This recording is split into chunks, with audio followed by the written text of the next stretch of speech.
Hey everyone, welcome back to the All Music Matters on That podcast. I'm your host, Brian. Today I welcome a special guest from way down there in the sticks, West Virginia. We got Rad, Ray, Terrell. How you doing, brother? What's up? What's up? What's up out there? Doing awesome, man. Doing awesome. That's good to hear. I guess where you at right now? Because I think we're looking, I haven't seen a school bus back there, so I'm thinking, are you late for school? Yeah, I'm late for school, man. Yeah, I probably cut too long, man. No, I'm sitting. I'm outside right now, man. I'm sitting in my car right now. It's all good out here. It feels good outside, and thought I would sit out here right now. It's like nice and sunny. It's a little dim inside right now. I'd get in there watching the football game, so I'm trying to stay outside so I can keep my attention on the interview here.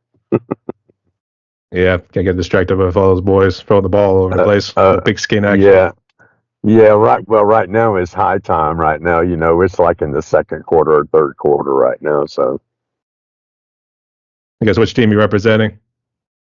I like to see the Falcons win right now. I like them. I mean, I was a Falcons guy. Growing up. I grew up in Georgia a lot. But I've grown up a lot around the states. But I do have a little something for them. I like other teams too, and I'm not just stuck on one team. But it'd be nice to see them. They're, you know, I would say sadly they weren't the same after Tom Brady stole all the glory from them in that Super Bowl game. yeah, I know, man. I know, man. It was like I was up and I had to get up really early that next morning and it was like halftime and it was like I think it was what was it like 28 nothing or something like three or something like that.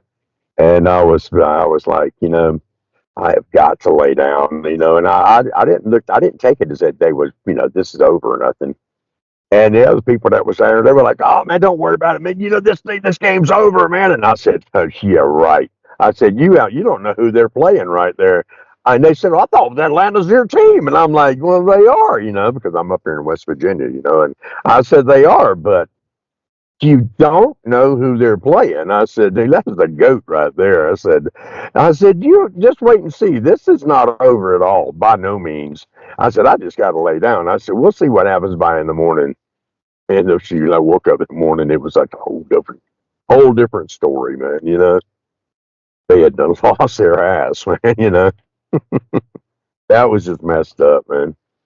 I know. It But was stuff happens, man. And he's just, you got to give it to the guy. I used to tell my brother that all the time, Dwayne. They would, play him all the time. Over in, he's from my dad lived up in Indianapolis, and so he was a really major Colts fan, and so it's always about the Colts. And then my other, I go to Pennsylvania a lot. I go to, up to Pittsburgh, and I'm up, up your way, and then I'm up in Erie a lot, and so everybody's all about Pittsburgh, especially right down here also, And so it's like, when Tom Brady comes into town, you gotta watch it, You just never know what's going to happen, with the deal. that's for sure. It's a home game too, but you got Steel Nation coming up and fucking up your boyfriends too. So And that's it. Exactly. Exactly. actually, which part of West Virginia are you from? Are you close to Morgantown? No, I'm in its very south part. I'm right above Princeton, right below Charleston, right by Beckley. I'm in Oak Hill, I was I right by drove many a time I'm in. through West Virginia. Yeah. I So, am right off of Highway 19. It actually used to be the interstate before the interstates were, man, all the way up the whole United States from Florida all the way up, But I live right at the New River Gorge, and it is awesome, man. I mean, it's got a massive bridge here. It's got I live in a 70,000 acre national forest. This place is awesome. That's why I moved up here. I mean, I love the city life and stuff, and I've lived in the city a lot in my life, but I traveled a lot, and when I stumbled across this place a few times, I just told myself, there's a lot of beautiful places all over the United States, but I just kept getting drawn back here, and I'm like, this is the oh, place. West Virginia, Mountain Mama Yeah, just calling you. and Yeah. yeah, as I'm telling you, it just kept yanking me back here, and so this is where I'm at. So I come here, but I'm always out. I'm always shooting out of here, man. It's kind of a central zone, man. I can shoot from here down to Atlanta because I go to Atlanta a lot. But I go up to Detroit a lot. I go up to Pennsylvania a lot. I go up to India a lot. I'm going west. I mean, I go to a lot of places. So over to Washington D.C. area. So it's 6 hours this way, 8 hours this way, 6 hours that way. It's a pretty evenly distributed, pretty much. Within Yeah. 2 or 3 hours of each other. I would say I drove through West Virginia a good number of times. So boy, it takes forever just trying to get to Georgia whenever you come from Pittsburgh. Oh So yeah, I know it is. I've drove it a lot of times, man. do tell. 79 straight down, man, and shooting on down. 77, whatever. Yep. Actually, real quick, are you good friends with Sean Wells? Sean Wells, I think I know him. I think he's a friend of mine on Facebook, but I don't know if I know him super great. Why is that? He was the drummer. I think. I'm not sure if it was one of the things like you liked on his page, or whether you guys said you were friends or something like that, or whether it was a mutual friends or anything too. But he also lives in West Virginia. He's got a band called Core. So Oh yeah, I know who they are. Yeah. Yeah, yeah, when you say a name, sometimes just saying the name, I just think about that. But I got so many people on there, man. It's like I say, a name right off the bat. But as soon as I see somebody, oh yeah, man, that's John. Oh, that's dude. Oh yeah, I know exactly who you're talking about. I know who he is. Yeah, I mean, we're not great friends personally, but I see his stuff, and we're back and forth liking on stuff and things like that. I just know he was kind of having like anxiety issues recently. I don't know. So it was girl, whether it Yeah, was just those bad storms that were coming through. I know Elaine was a I bit of see. a bitch on I that. see. I see a bunch of that. Yeah. So, I see a few people like that on there. yeah, but it's good to see he's doing So, well there too. So shout out to Sean by the yeah, way. So yeah, exactly. Right on. all right. But Ray, welcome to my podcast right here. And the way it's going to work, brother, is that I'm going to ask you some questions right here and get to know you more, both as the musician, but also as the individual as well here too. So you all ready for this? Okay, I'm ready. All right. So start back in the beginning when he was just a wee little lad. So Brad Ray, I guess, who are you? And how did you become a musician? I'm an alien from another planet. No. Extraterrestrial. Um, So yeah. I'm Rad Ray Terrell.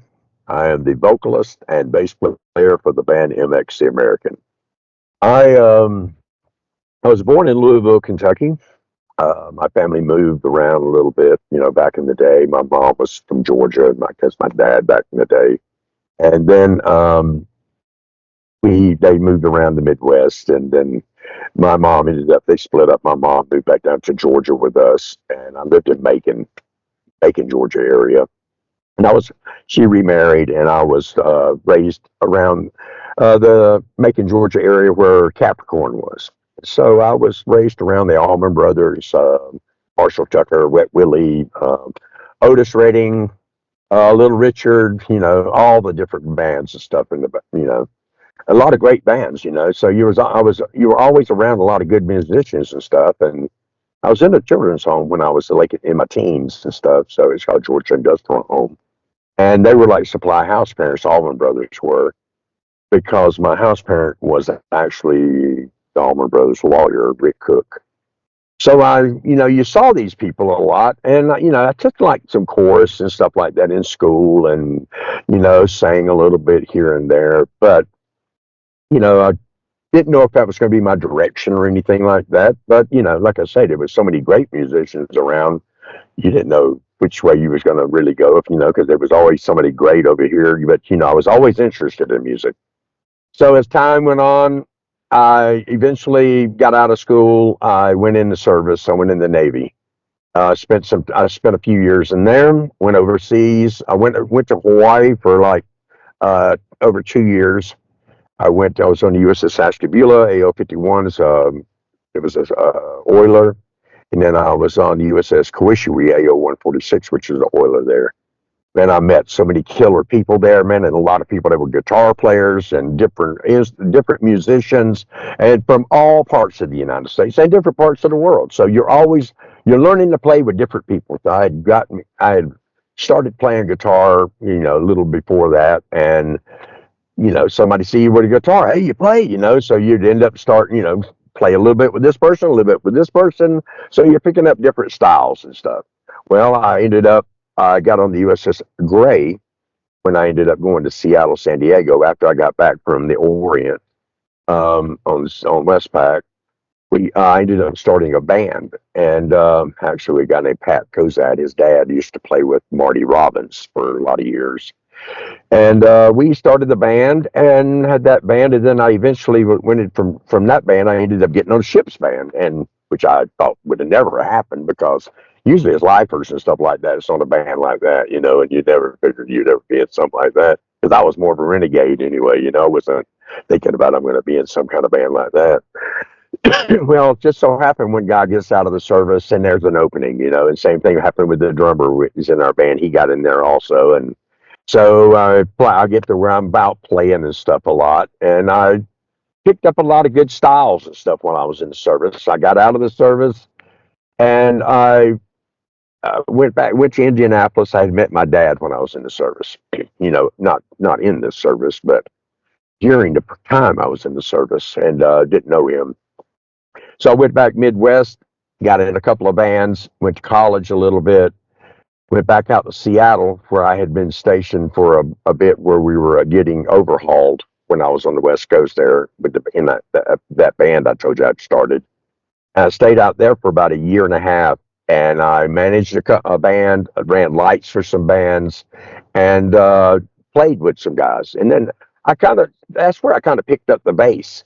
Wasn't really a bass player then. I was a guitar player, and I had been playing guitar. Well, that's what I was aiming for, is being a guitar player. So it would always not be the guitar player there at the rehearsal room. So the other guy, these two guys, they would switch off.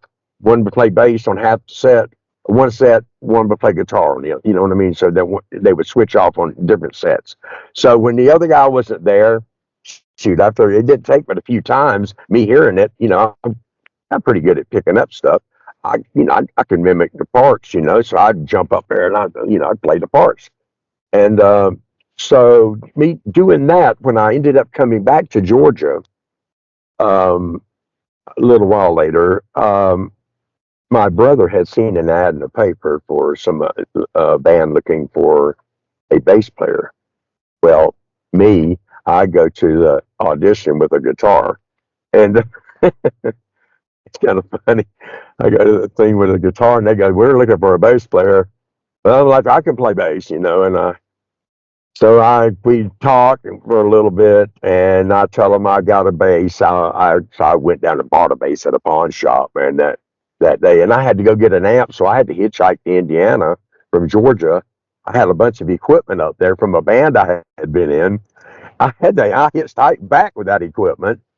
It was storming and stuff too, man. I got back with it. I'm almost back to the guy's house. I'm bumming, and this car pulls over, and I get up there to the guy's car, and it's the guy that I'm going to play guitar with, dude. That I'm going to be in the band with, man. It's kind of funny. He didn't know it was me either. Well, I get in the car. We get up there. Everything's history from there, dude. I've been in this band ever since then, and that was in the '80s, man. So since then, though, I've taken that band, and gotten different members over the years. I've moved from Macon to Atlanta, put out an album, then moved the band to California, to Hollywood for a few years. We did the scene out there, up and down the coast and stuff, and then worked out of Paramount and different, just toured around and stuff. And then we moved back to the East Coast. It was a lot more economic. And we worked on different albums and playing out and stuff all over. And I went to Europe a couple of times during the '90s, and then ended up, I'd say the end of the early 2000s. We kind of slowed up a little bit on things, and then my son Christopher. I ended up getting married, and I had one son, and he got killed in a car, and it really crushed me, man. And I had been going out on the road doing some. I'm a superintendent for a national construction company. Also, I had been doing that back and forth, trying to make it in a band. You got to figure out a way to make it, so you got to make money. The band just doesn't make all the money for you. You know what I mean? So we spend a lot of money. You mean just trying to peter around is one thing, but in between being out on the road playing or recording an album, and when it's time to promote, I would take a job out of town like DC or New York or Miami or something, and I'd take our product with us and I'd go build a store or something somewhere. But in the evening, we would be out promoting places, or me and the guitar player, or we would go out and do sets or something somewhere. You know what I mean? So we would be out actually doing things for the band. But my son Christopher got killed in a car. We had taken a hiatus for a while, and then finally, my drummer kept hitting me up, and he goes, "Man, you got to listen to those albums, man." Because we had done at this time, we had done about, I would say, 6 or 7 albums by then, and you know, I went back, revisited those albums and stuff, and I know they were good. I mean, we had put our heart and soul in this stuff, and I'm listening to them, and then I was in L.A. I went to L.A. Seen a couple of great friends of ours named Canvas and Goody, and Smashing Pumpkins. I got some tickets to go to see Smashing Pumpkins, and took my wife with me, and she's more likes more country and stuff like that. But we went to the Forum, and we went in there and we saw them, and I just said, oh, you know what, hell with this job. I just got being a veteran. I also got service connected also, which is it's fortunate, but it's unfortunate that the service kind of screwed me up on some things. But being service connected, it made it where I can afford to stop my job some, and being able to retire from it. Um, it helped in supplementing on some finances. So after that concert, it didn't take but about 2 months. I quit that damn job over in DC, and then I came back and I said, "All right, we're back." You know what I mean? We went full fledged, and we added the American. It was just the name of the band was MX for years, and then we added the American because every time we went places, especially overseas, somebody would say, "There's the American, there's the American." Or if you put product up somewhere, other bands, other people would be using the name MX because it's used everywhere under everything, like from motorcycles to, I mean, to other bands just using those 2 letters, or anybody logging in with those 2 letters. It got to where, I mean, we owned it in Washington D.C. under trademark, but it didn't matter. Once the internet came out, it just messed up everything under that. Trying to look up stuff for 2 letters, so I just it just came to me one day, man. You know what? We were having to put like parentheses USA or American beside the MX, and you know what? I said, you know what? The American. Everybody says the American, so it was like MX the American. It just went like a glove, man. And from that point on, we've never had an issue. I've never been disgruntled at this band in Brazil, or this other band over in Canada, or this other band somewhere. You know what I mean? I don't like being disgruntled at no one. I mean, every band works hard at what they do, and nobody knew that other people were using another name, the same name they are, because every there's a lot of percentage of people in the world that think the same thought at the same time. I would say 15 or 20% of the people are thinking the same thing all the time. You know what I mean? And you can't control that, and especially before the net happened, nobody knows until that everything somebody stumbles on it. And even with the net there, until you stumble upon it, you don't know. You know what I mean? They didn't know that you were there. And some people do know that, and they just use it. You know what I mean? So it just worked out great, and that's where we're at today. We've done another. We're on our, I think, 4th album since then, and now we have a deal with Tilt Corporate out of Italy. We got a new album called Monster that comes out the beginning of 2025, and we got a new single that comes out on Halloween. called Like You Do. That's good to hear. There's an extensive story there too, but because first off, I'm very sorry for your loss. I mean, that must have been pretty tough right Yeah, there. And and man, that about crushed. I mean, that crushed me, man. It's every day, man. You wake up to that. You don't never, and on top of that, the worst. That was bad enough, but he had a son that he had. He was only 3, and fortunately, he had that son. But his, but the mother, and you always want a child to be able to stay with the parent. I mean, especially if they, even if there's one left, you definitely would like that to happen. But it just couldn't be that way because the mother used me as a tool, and we can't have that. You know what I mean? And you can't have people spending this money and all that stuff and trying to use them against you and all that. So we eventually got custody of him, and he has been with us now for the last 4 years. And he makes A's at school. He's on the honor roll. All of his any money he gets goes directly into the bank. It will be there whenever he turns of age. You know what I mean? So he will be able to go to college. I mean, everything is laid out exactly the way it should be for him. You know what I mean? And he is very happy where he's at. And and I'm happy that he's here with us, and we still have, we that we have him. You know what I mean? It's very sad about my son. Very very sad because it's like I got snapped back 27 years, man, when that happened, man. You know what I mean? My grandson is that the difference between that. I was 27 when he was born, and he was 27 when he was born. So it's just turned out like to be a coincidence then, yeah. it's just really weird, yeah. Because every year of life, if you add our age down to one number, it's the same number every year. I mean, our number will be the same number every year. So Mm. I guess makes what me did you have to sad. do? Did you take some therapy or to help you out, or did you have friends and family along the way to help you out? No, I dove into my job so hard, man. No,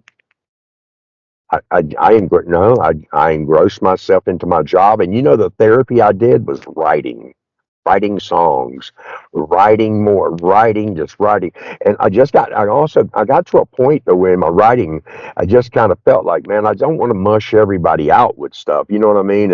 I know I'm telling the truth when I'm writing, and sometimes I'm not trying to intentionally. Well, I guess your conscious, your subconscious, you're unconsciously writing stuff. You don't really realize what you're writing a lot of the times when you just start writing stuff out. And you don't even know what you've written, even after you've written stuff a lot of times. It might be months later, it might even be years later when you look at something, you go, damn, I didn't even know that's what that means. You don't even know what it means sometimes. But I just didn't want to feel like every song was, um, that everybody's looking at it and going to be sad about every song. You know what I mean? Because I mean, I do like a lot of minor stuff. You know what I mean? Like in the minor scale, the happy sad thing, happy sad, major minor, major minor. But but the thing about it is, I do ask people about this. What do you think about this song? What do you think? They go, well, you wrote that about Margaret, didn't you? You wrote that about this one, and I'm thinking, I never really thought about it like that. They think about I wrote it about a girl, or I wrote about this, and I wrote it about this. No, it's good that you look at it. I like it the way people look. That they take. Most people look at things that they when they listen to a song, they adapt it to what their deal is, what their thoughts are, what's going on in their life. A lot of times, you know what I mean. So, and some people might think about why did that musician write that song? That artist write that song. What were they going through? But a lot of times they're thinking about what they're going through and what's it doing for them. You know, or maybe they're not thinking that. Maybe it's just getting them through whatever they're getting through right then. So you just never know what the person's thinking. That's for sure Hopefully, too. it's being in a positive way, and it's not in a bad way. You know what I mean? Because you know, negative and PTSD and stuff like that's a bad thing. You know what I mean? It's a real thing, and and depression and all that. So it's if anybody can say about that, it's me definitely. And I've been a star and a support role actor in this movie for a long time, and it's not a great thing. And I've got to be that guy that walks up to the door up there, no matter how depressed or bad I feel. I open that door and I'm pulling my pants up, going, "All right, let's get it, guys," with that crew on the other side or whoever, because whether it's the band, whether it's a job or whatever it is, because I'm expected of that for most people. And I think I'm expected of myself to do that. Not that I'm not too good, too grown up to cry. Believe me, I found myself. I thought I couldn't remember really when I'd cried that much before that happened. And I tell you what, I made it up for it since then. Telling you, really. Yeah, I could see. Yeah. But yeah, in other interviews, there have been people who have like lost some of their kids, whether it was a car accident or even suicide or even COVID related too. So Oh that's yeah, what you mean too. whatever it is, it doesn't matter. Yeah, I mean, till you really had loss like that. I mean, a close friend is hard. Somebody that's very, very close to you is hard. Friends, I mean, nobody. It's not easy to lose anyone. But let me tell you something. A child is that's the roughest thing. Probably your mother, maybe next, or something like that, or parent, whichever parent you're closest to, and then you know, there's always that real close, close, close, close friend. But it's just different from each person. But definitely, I would think a child. I would say predominantly, and most, if a person's thinking right, I would think it'd be a child. You know what I mean? Yeah, that's for sure too. Yeah. And Yeah. I'm very sorry for your loss, but it is good to see you are doing well there, man. So good to have you along for the ride here. Yeah. And Yeah, sure, I'm out here charging, man. Yeah, that's for sure. And sorry, I actually wanted to ask about the Navy. And first off, thank you so much for your service. So Yeah. so I guess right I'll talk on, about the man. Navy here too, because I'm actually curious, what's it like? The Navy was it says never again volunteer yourself. No, the Navy, I would never give nothing for it, man. No matter what happened in the service. I actually had some great times in the service. The thing is, the further you get away from it, the more the any bad things go, the less you think about those. Yeah, the more you think about the better, the great things. You know what I mean? For me, I think right now. I mean, if you sit down and want to dwell on it, you can think about things that you definitely wish you had never ever done. But as far as people and stuff, I still have quite a few people that I speak with, or I'm always looking and I'm always digging and stuff and trying to find and see where this person is or that person or that. It's kind of like that movie Lords of Flatbush from a long time ago, man. Whenever they were out trying to find everybody from the service again, and stuff and see where they're at. Sometimes you're like, oh hell, dude, you're in a bad situation now. But it was a great situation then. But sometimes, I mean, you made the best situation out of it when you were there because you'd be out at sea sometimes for a long time, man. And then sometimes, you would be on the North Shore, man, just in paradise. You know what I mean? Having a great time. You'd be in the Philippines, man. Sometimes you're in a dirty Gunji hut somewhere out in town. The next one, you might wake up almost, it looks like you're in a palace somewhere. Some days you're just on the boat, in your bunk.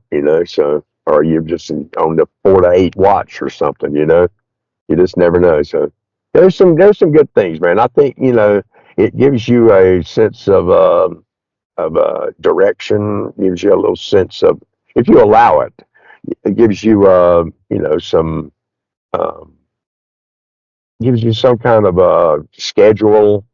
You know, gives you some kind of camaraderie, stuff like that. Gives you some skill.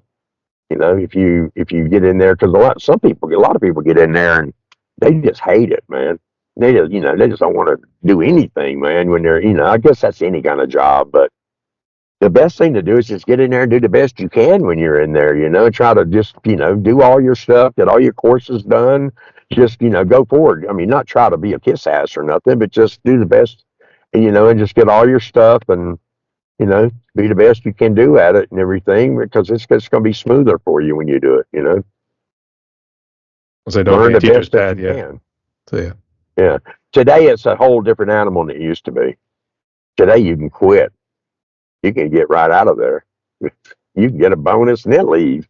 I mean, I've seen people do whatever. I'm like, man, you couldn't do that when I was in there.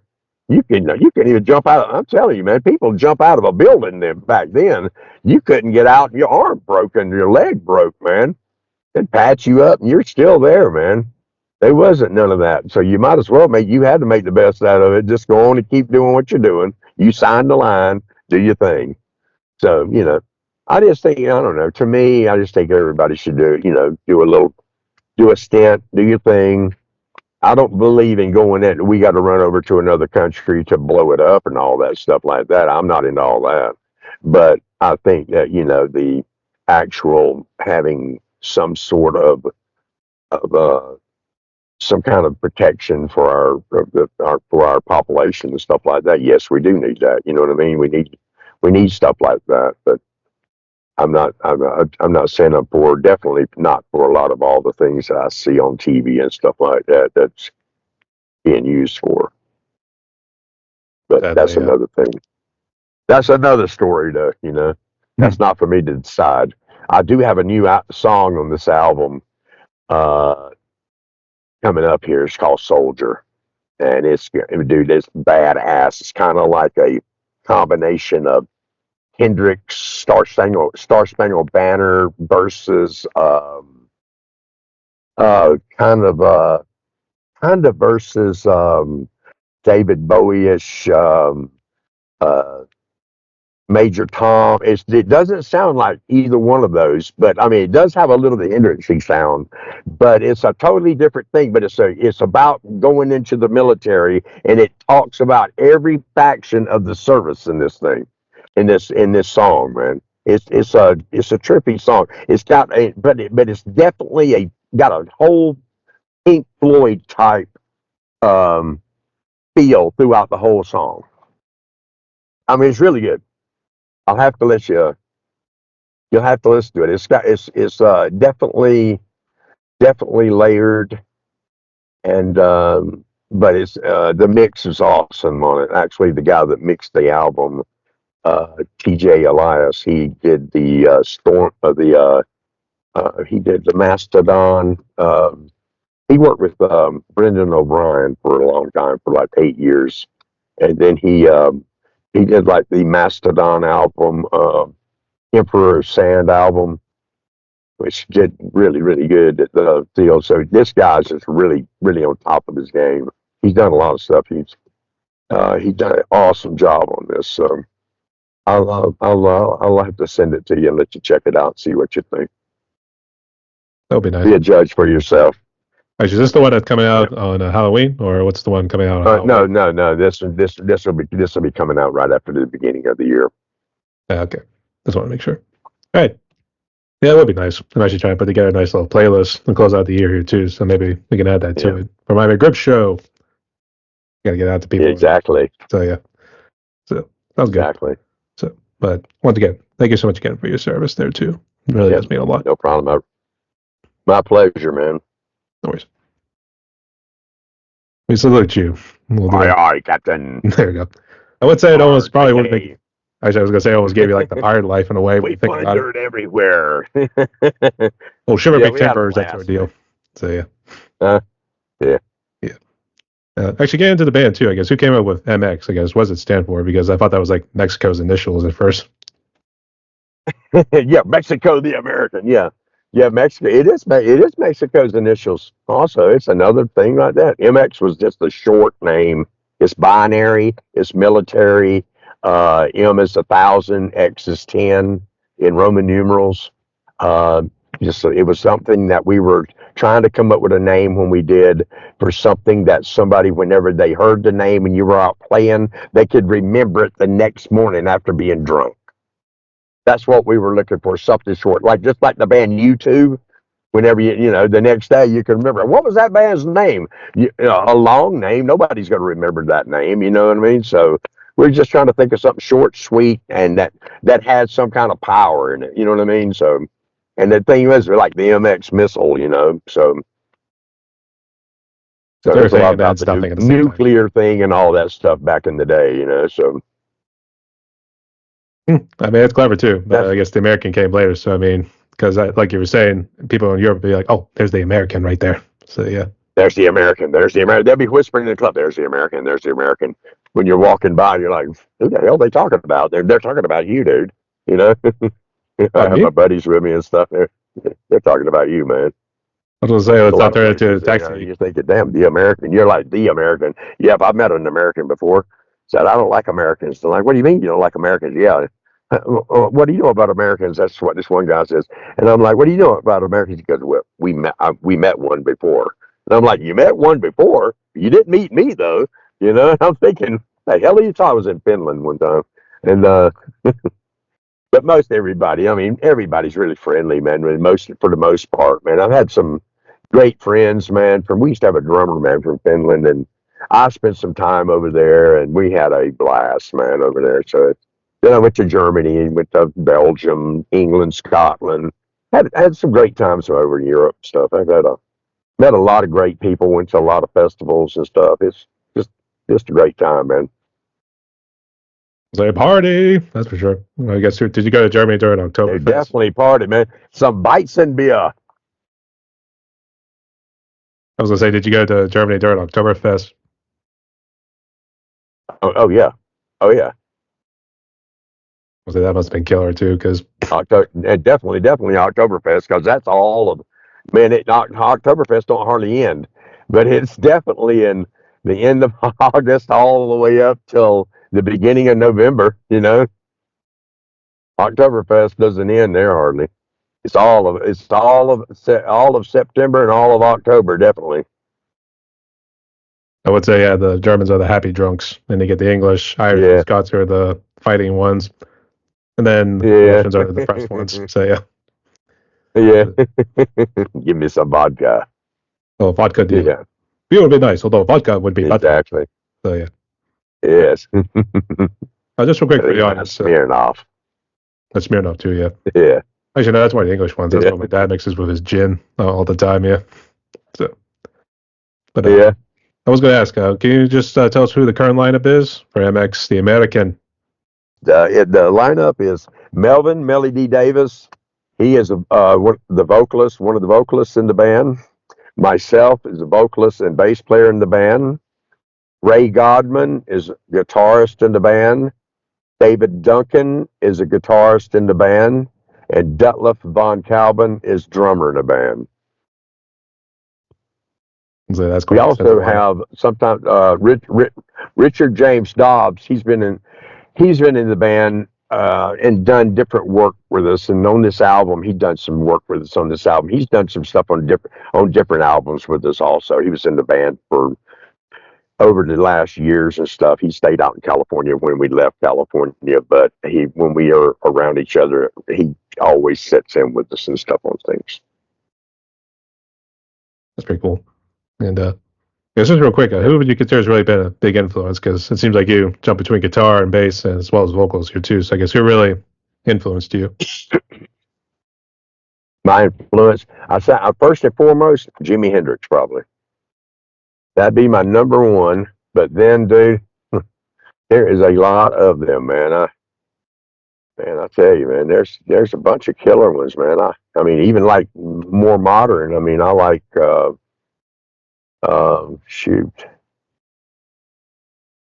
I mean, Page was a great one, man. I mean, if we're looking at older guys, stuff like that, Page definitely was. Jeff Beck was awesome, man. I mean, as far as guitarists, I mean, bass players, Geddy Lee, Geezer Butler was right up there, man. He was probably one of the number one because he's a basic standard, but he is just killer, man. Awesome meter, man.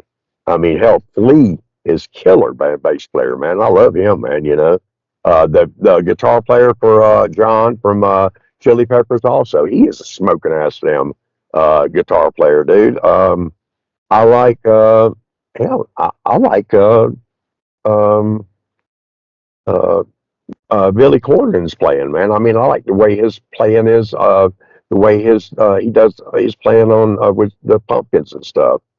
I like, I love the guitar players in the band Catatonia. I don't know if you know that band really good. Catatonia starts with a K.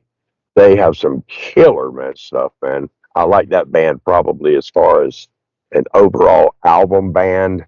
I like that band probably the most, and their guitars are just really wicked, man, sounding, man. Um, I would say, Robin Trower's always been a great one for me. Um, Zach Wild is good, super good. I mean, hell, I know I'm leaving out everybody, but there's Steve Vai. I mean, Frank Zappa. I mean, there's just, I mean, hell, even Dweezil. Dweezil is just badass, man. Uh, he was actually had the studio rented out there in L.A. at Paramount when he was doing the album where he was in jail on the front cover. I think with the guitar, was it My Guitar Kill Your Mother or something like that? He was doing that album back in the end of the '80s.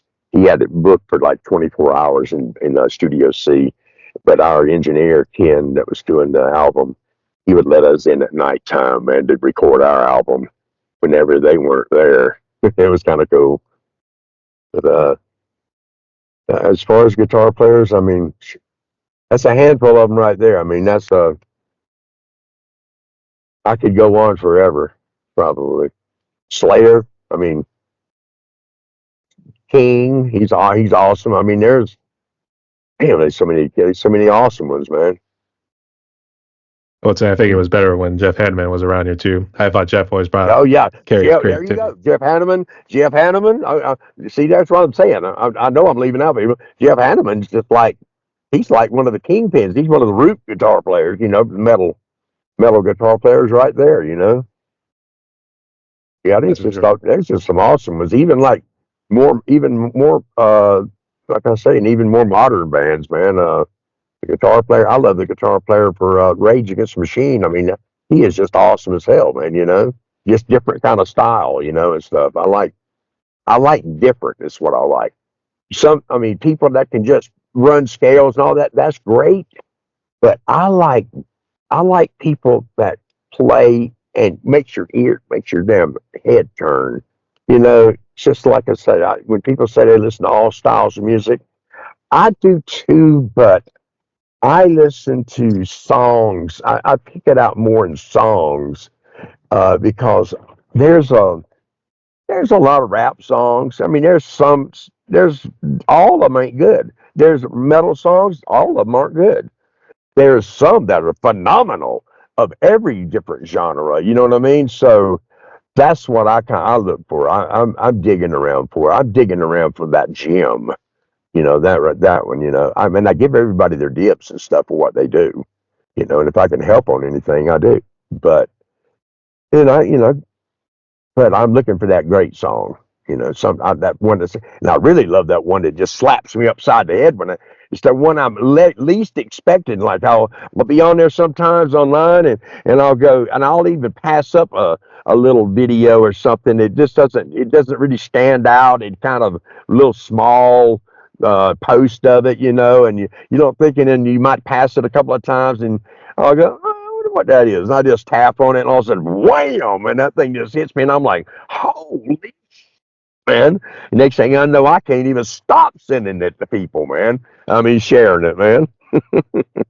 I love that because that's what I'm just like you. I see you are all over the place, man, and there's quite a few of us on there, man. We're always sharing. That's the great beauty of this right here. Being able to get on here, we might not be making a ton of money on there, but we're on there sharing people's stuff. Sharing our stuff and other people's stuff because That's that's right. what you're supposed to do. That's what you're supposed to do. Yeah. I mean, it's a lot tougher now, especially because obviously, like you were talking earlier, working like the multiple jobs, try to make ends meet, that sort of stuff here too. So, Hmm. oh, he's stepping out of the That's car. Something wrong. that's right.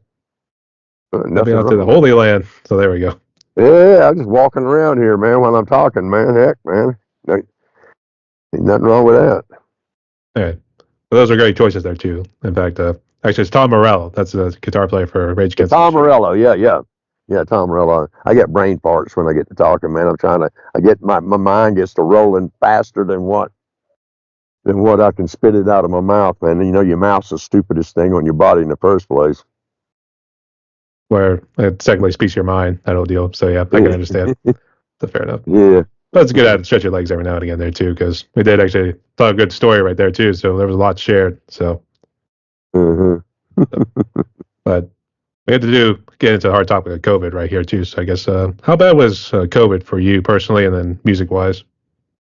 Well, you know, COVID, as far as it didn't interfere, as far as nobody in my immediate family died from it, you know, or anything like that, which was a great thing.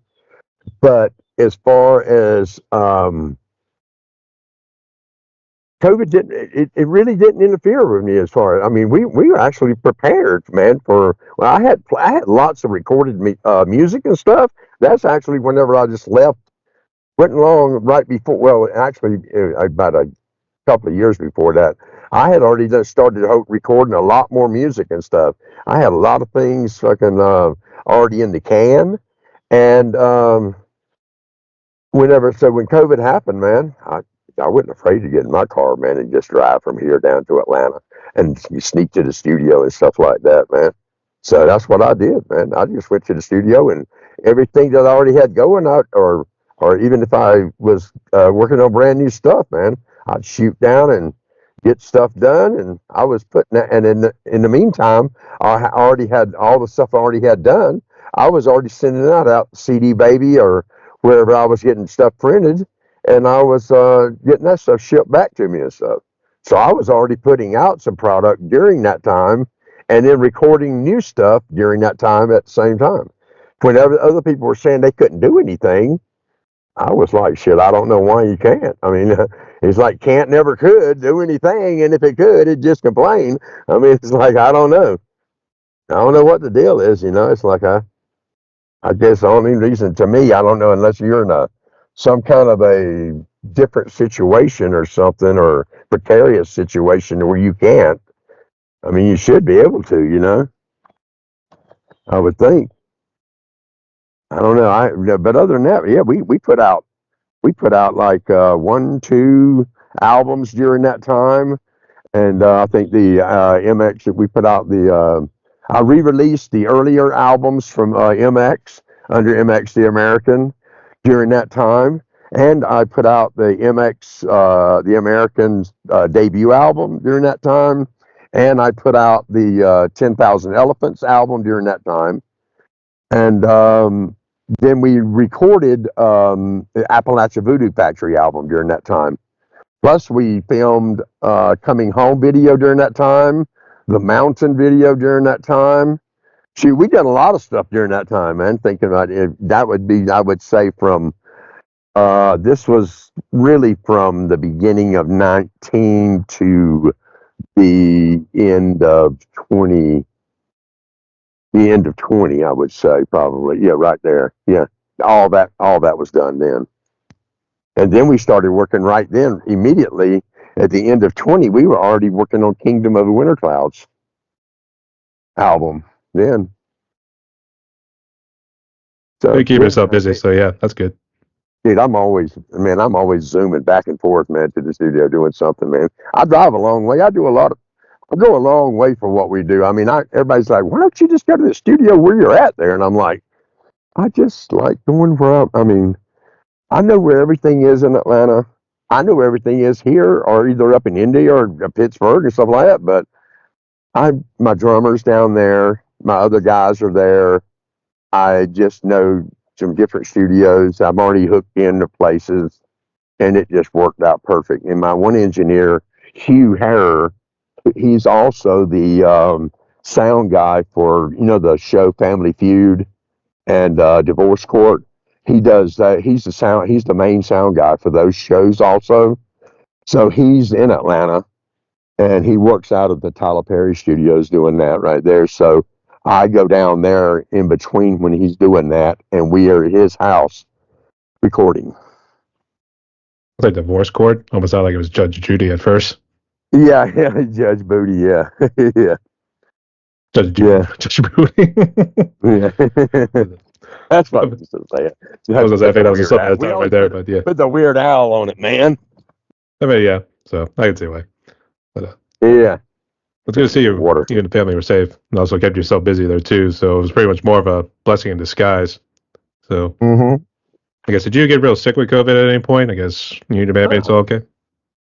No, well, no, I didn't really. My brother got it. My brother down in Georgia. Well, actually, see, when we did the Blue Ridge Rock Festival, and that in was that in 21 or 20? Let's see here. That was in 21. Let's see, because that COVID, that was still going in 21, wasn't it? Was that still going in 21? I think technically it still is, but I mean, it was Yeah, starting to basically. wane a little bit because that's when they start coming out with vaccines and everything. But it Yeah, seemed to I start said going down in 21. So yeah, okay, yeah, well, in July of 21, my brother Dwayne died. But so in August of 21, we did the Blue Ridge Rock Festival. My brother Eugene, he was in Georgia, staying down there with my mom. I have a house down there, and he got COVID really bad, but he got over it, man. He just said it wasn't going to get him, so he got it really bad, but he got over it. I was kind of worried because I went down to the house. We were rehearsing in Atlanta, and we ended up loading a trailer and all this stuff, and we drove up to Virginia for the festival. And I had shot down to the house that evening, the night before. And when I got down there, I went down there, and then I came back up to the Dutlows, to the studio, and we went up to the festival. And right before we was going on stage, I called down there, and I got a call, and they're telling me that they're going to the hospital, and I'm like, what do you mean you're going to the hospital? And they're telling me, yeah, Eugene, he is sick. He's really sick. And I'm like, what do you mean he's really sick? And I'm thinking, man, I just was around him, and his wife. And I'm thinking, and then they was talking about my mom. And I'm thinking, what are you talking about? And I'm thinking, oh my God. And all I could think about is I am around all these people right here. And I was just there. And I'm thinking, oh God, am I about to infect everybody here? I'm telling you, it was that when the only thing about that time, here comes the golf cart that comes and picks you up because if you ever been there, you're all the way in a parking lot about a mile away from the stage, and they come way around on the other side of this lake and pick you up in a golf cart where the parking lot area is way around.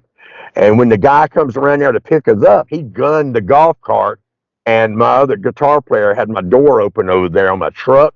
And when the guy gunned the golf cart, it flipped the golf cart around and it slammed into my door and yanked my truck door all the way around, dude. So here I am thinking, oh my God, am I getting everybody infected? And there's my door getting slammed wide open on my truck. And I'm thinking, oh my gosh, what's what can go worse here, man? So anyway, uh, so I get on the thing and we go around. We played a successful show. It went off great, but I figured I'd worry about everything after we got out of the show. But he ended up getting over it. I went straight. As soon as the show was over, I took off and went straight to a place and I got checked and stuff. And on Monday I went back and got checked. I was fine. I didn't never have it. I was fortunate I didn't have it. So it all worked out good. The only thing that screwed me up is I was wanting to stay long. You know what I mean? And see everybody. And me, we were backstage. I wanted to see a lot of people. And it didn't. It kind of shut some of that down that day. But I was fortunate. No, I didn't get that right there. And plus, my wife, she works at a hospital right up here. She runs housekeeping, and uh, we pretty much stayed. I mean, as many people as they had in there.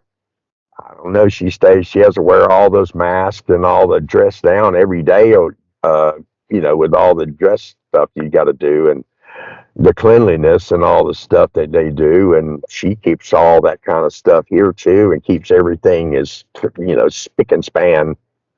So fortunately, we didn't get anything like that, and I'm grateful for that. that's good to hear. I was gonna say probably Yeah. that bad insurance bill afterwards if you're truck door got jacked open after the Oh car man, God, ran I into know it. it, man. Here, I know we had to yank that thing around and just jerk it back just to get it closed, so I could go. So we could go up on this, get in the thing, and drive around to the stage. And then on top of that, when we're riding back around to the stage, now this is a dirt drive, they're taking it back around on. And we got cloaks on, and these big old outfits that we got on and stuff. They drove us around. By the time we got around there, the dust had done. There was so much of a dust cloud that when we got off the thing, I was just like brown from dust. I mean, we were just covered in red clay. I'm thinking, oh my gosh, we had to beat all that stuff off of us and everything. But you go, it's whatever you go through, whatever you got to go through to go do the show. You know what I mean?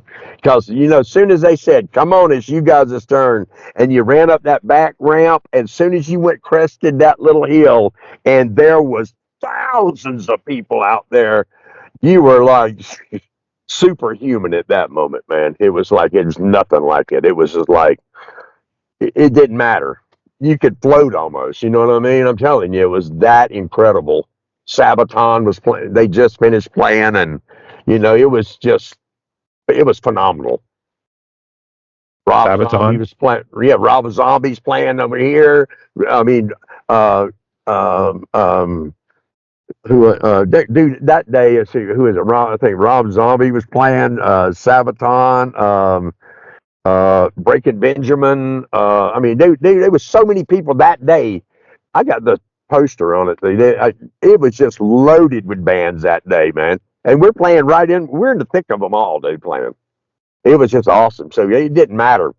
Nothing could have held me down then. I was so tired by then because we had been up all day the day before that night and drove all the way up there and then went in the parking lot. And when you're in that parking lot, there's no place to sleep. You're sitting out in that sun beating down on you out there in some recliners chair, well, some little beach chairs out there the rest of the day with that sun beating you up. And then all that stuff happens right then. Then I was like even let down even more, man. Whenever I thought, man, am I giving everybody COVID? It's the only phone call I get, man. And this is like probably 15 minutes before we about to drove around to go on stage, and they hit my door probably 10 minutes before we were supposed to go on stage. It's like, couldn't get any worse. So yeah, I'm telling you, man. it's one of those I days. was Yeah, like, in 5 minutes, we finally got the door yanked back around. Yeah, I went over there and had to call the insurance company and stuff. That was very expensive doing all that, but I'd do it again. I wouldn't want to do it like without the that, but insurance. So yeah, I hear you. Fortunately, I had that, man. That's the thing, you know. that's for sure. All right, it is good to see you are doing well, mate. In all seriousness, too. Same with your brother too. So good to have you You along here for know, the ride. that's You know, something you'll never forget in your whole life doing that show. I mean, that's just like mega. That kind of shows like that. I mean, there's 200,000 people at this show. they're all here for you, man. That's the That's thing. what I'm Yeah, talking about, man. You know what I yeah. mean? You could be like Jesus walking across water at that place, man. You know what I mean? You feel like that almost, man. Not trying to, hopefully nobody's taking this seriously. I'm just saying this in fun because you just feel euphoric. You're so euphoric. Your hair is up on your arms. It just, nothing can touch you at that point. Once you step up on that thing, you go across, come up over that crest, and all those people are right there hollering. That's for sure. Actually, I was gonna say, Yeah. live for the kill. It's almost like you get the Yeah, adrenaline exactly. rush, and then it goes away, and it's spend over. a, spend a $500,000, and then finally you get to that point, and that happens. It's all worth it. And you got to go try to find that again to do that. That's for sure. I guess just Yeah. real quick about this Blue Ridge Festival that you were at. I guess are they still doing it as well as any sort of festivals in your around neck of the woods? Or are they doing more of cover and tribute bands these days? Who us? Yeah, and I guess also with because after COVID too, because it seemed like the music scene in like certain parts of the states, for instance, was kind of on a downward slope, and then Yeah, COVID it's seemed like kind of on the weird. rock bottom, and then now it seems like it's a Well, bunch of cover and tribute bands nowadays. yeah, well, I know it. Every place, man. I mean, we go in. Used to, it seemed like, man, every time we'd go to a place, man, you go in and I taught us a place, man. You could get into a place and play. I could go in. I mean, now everything's so locked in now with oh, you got to get online, you got to apply, you got to do this. And it's like, well, I feel like I'm not somebody going to apply for a job at McDonald's or something when they're talking about going apply to play here. And I'm thinking, what? I'm used to going to a club and going up there and just going in, they knock on the door, find them whenever they just happen to get there and go in the back door and, hey, what's up, man? Blah, blah, blah, blah, and talk to them for a minute. And it don't take long. They see who you are and they know, you know what I mean? It don't take long. They can figure you out real quick. You know what I mean? Because these people, that's what they do. And most of them, they've heard of you, if you've about something, and you can get a show pretty quick. But it ain't like that in most places. Not no more, man. I'm just like, now it's apply for this, apply for that. You never hear nothing because it's an email.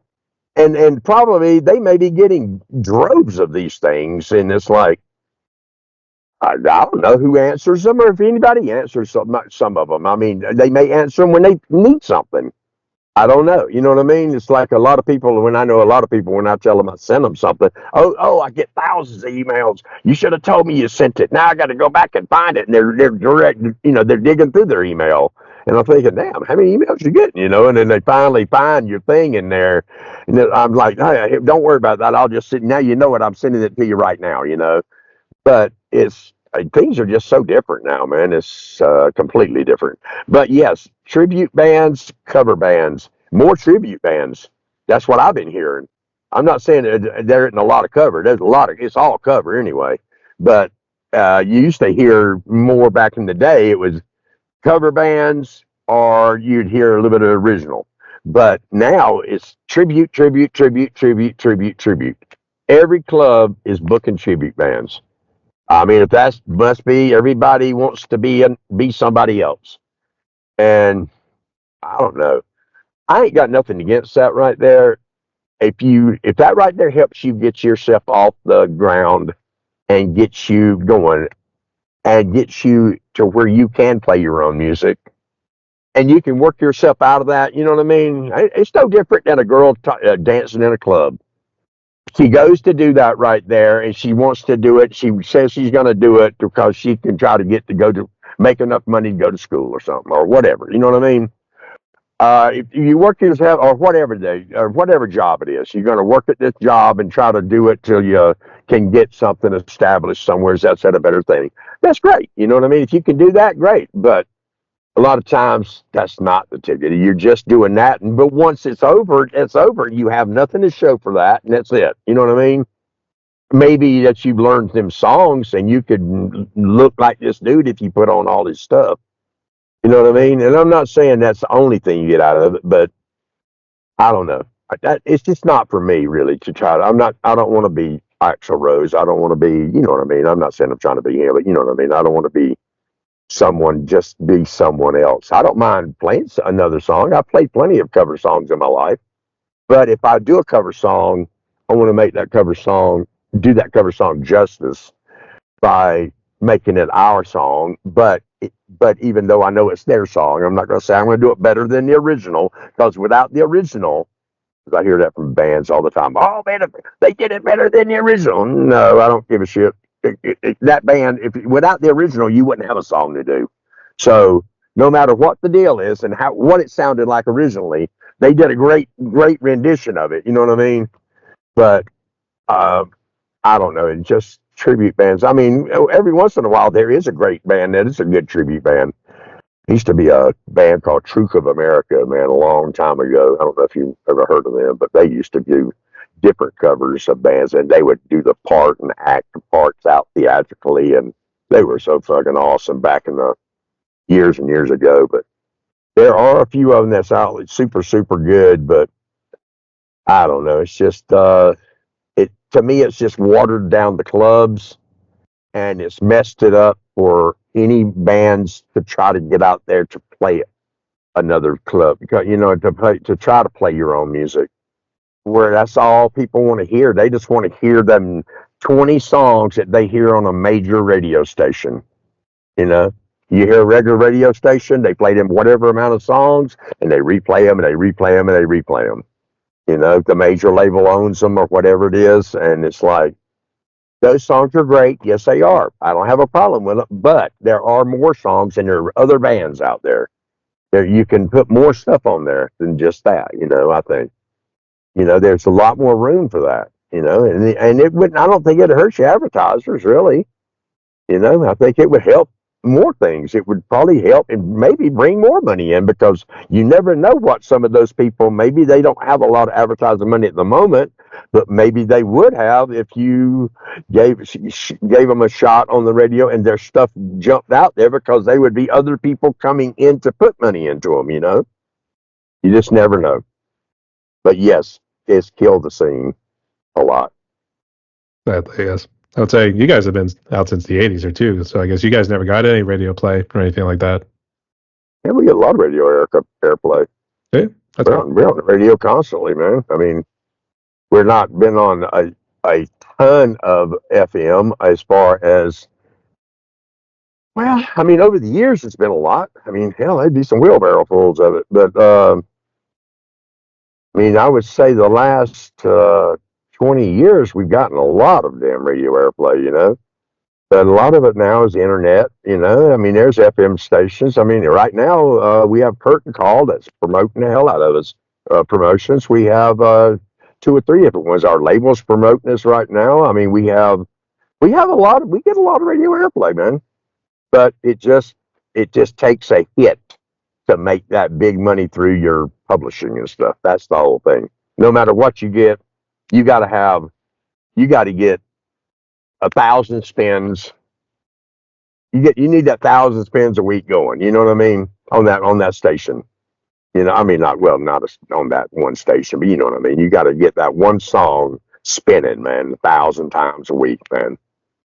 To get some kind of residuals going on publishing and stuff like that. So got to be a hit. Otherwise, it's going to still be minuscule. But still, but the biggest thing is getting out there, getting your stuff out there. No, I get the radio. I'm yesterday, the day before, we got this new single. I'm on here slamming radio stations, man. I am submitting. I've got loads. I got lists and lists and lists of radio stations, man, that I send out to you. I mean, that know me. I get to know the DJs whenever we print. That's why I print CDs. I still print CDs, no matter if people think that those things are obsolete. Bull crap. I print CDs. Every album we do, I will still print between 2,500 and 5,000 CDs. Part of those will sell some, but I will take part of those.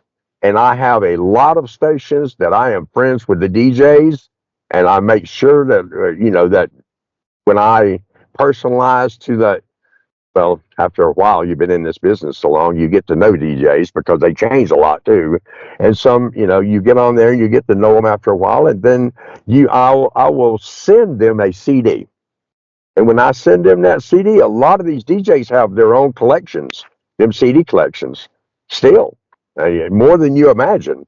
And when they still have something in their hand instead of just that file, they got that file that you send them, the MP3 that goes in there, but that's all in their whole catalog of MP3s. And I mean, once it's in there, you don't see it no more until it goes up for rotation or they decide to put it in or somebody calls for it to go up or something. But they got a CD in their hand. There's still something viable there. There's still something, you personalize that to them.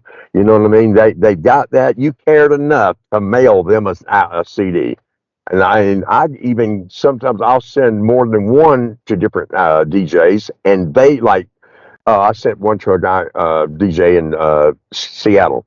Well, he shot one over to New Zealand to a different DJ. Then he shot one over to Iceland to another DJ.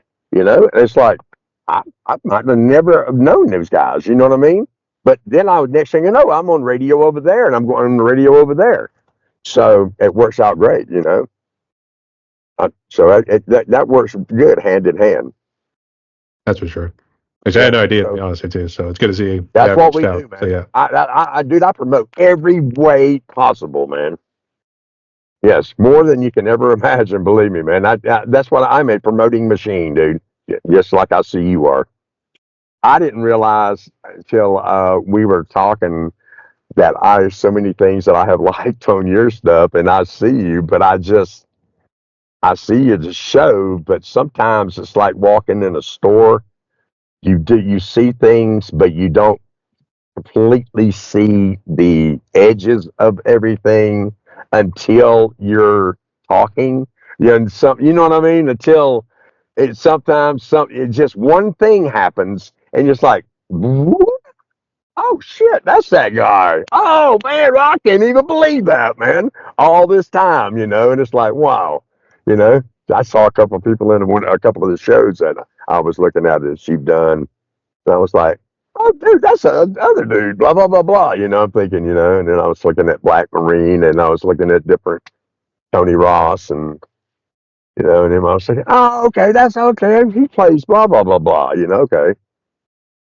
Just Those different like people, it's kind of, it's not surprising, but you just don't think about it till you really, it just kind of, sometimes it takes a minute, I might be already done watched the whole thing until I'm doing something later on, riding down the road or something, it just comes to me, man. You know what I mean? Just like, oh, wait a minute. And I have to go back and look at that show again, and I'm going, oh, yeah, that's that dude right there from the blah, blah, blah, Kind of like watching a TV show, same thing. But that's a this is good why thing. we do it. This is why we do it. That's right. Like, yeah, Yeah. Yep. Yep. Yep. Yep. Yep. you get Yep. to know the musician and the individual. That's why I always stay in the beginning right there because now we get to know more who the Yeah. person is and everything too. So, Yeah. That's right, man. but it does seem like you have to give a lot of advice for the musicians in this interview right here. So I guess jump to that real quick. I guess what's some advice would you give to musicians on social media and I guess in your neck of the woods and those I guess you've interacted with as well. Advice on social media: you got to get on there every day, no matter how depressing it may seem or whatever the deal is. No matter what it is, you got to get on there every day. You got to get on there and do something. You got to make something move. You got to make some kind of action happen on there. Make sure your stuff, move it around. I mean, at least get on there and post stuff every. Make put it in people's faces. Get on there and make sure you get on your band site and you know share other people's stuff. Make put your name out there. Get it to where other people can share stuff on your site.